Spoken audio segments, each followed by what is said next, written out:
সম্মানিত আরব আমিরাত প্রবাসী ভাই এবং বোনেরা, আসসালামু আলাইকুম। দেশ এবং দেশের বাইরে যেখান থেকে আমাদের আজকের এই নিউজটি দেখতেছেন, আশা করি সবাই ভালো এবং সুস্থ আছেন। আজকের এই নিউজের মাধ্যমে আপনারা জানতে পারবেন সংযুক্ত আরব আমিরাতে ঈদের ছুটি কতদিন, সংযুক্ত আরব আমিরাতের সরকারি খাতে এবং বেসরকারি খাতে ঈদের ছুটি এবং বোনাস কতদিন করে দিবে।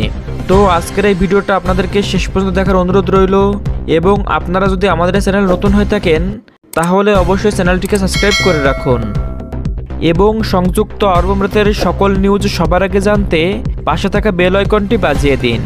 সংযুক্ত আরব আমিরাতের কর্মীদের ঈদের বোনাস সহ ছুটি ঘোষণা। পবিত্র ঈদ উল ফিতর উপলক্ষে বেসরকারি খাতের কর্মীদের জন্য আকর্ষণীয় ছুটির ঘোষণা করেছে সংযুক্ত আরব আমিরাতের মানব সম্পদ ও এমিরেতান মন্ত্রণালয়। মন্ত্রণালয়ের পক্ষ থেকে জানানো হয়েছে 2025 সালে বেসরকারি খাতের সকল কর্মীরা আগামী 30 মার্চ রবিবার থেকে 1 এপ্রিল মঙ্গলবার পর্যন্ত বেতনসহ ঈদের ছুটি উপভোগ করবেন। মন্ত্রণালয় তাদের অফিসিয়াল এক্স হ্যান্ডেলে আরও জানিয়েছেন যে যদি পবিত্র রমজান মাস 30 দিনে পূর্ণ হয় তাহলে এই ছুটির মেয়াদ আরও একদিন বাড়ানো হবে এবং কর্মীরা 2 এপ্রিল বুধবার পর্যন্ত ছুটি কাটাতে পারবেন। সংযুক্ত আরব আমিরাত সরকারের এই সিদ্ধান্ত বেসরকারি খাতের কর্মীদের ঈদ উৎসবের আনন্দ আরও পূর্ণাঙ্গভাবে উপভোগ করার সুযোগ করে দিবে। এটি দেশটির শ্রম আইন এবং কর্মীদের অধিকারের প্রতি সরকারের দৃঢ় প্রতিশ্রুতির প্রতিফলন।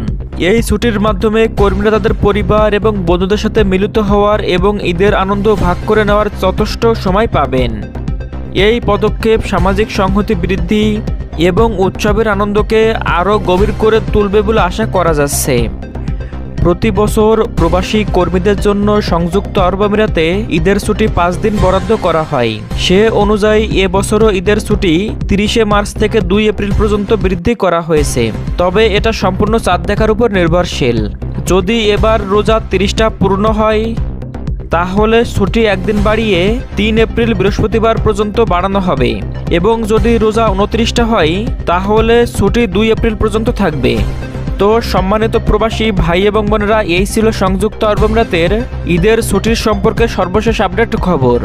সংযুক্ত আরব আমিরাতের সকল খবর সবার আগে জানতে আমাদের চ্যানেলটিকে সাবস্ক্রাইব করে রাখুন।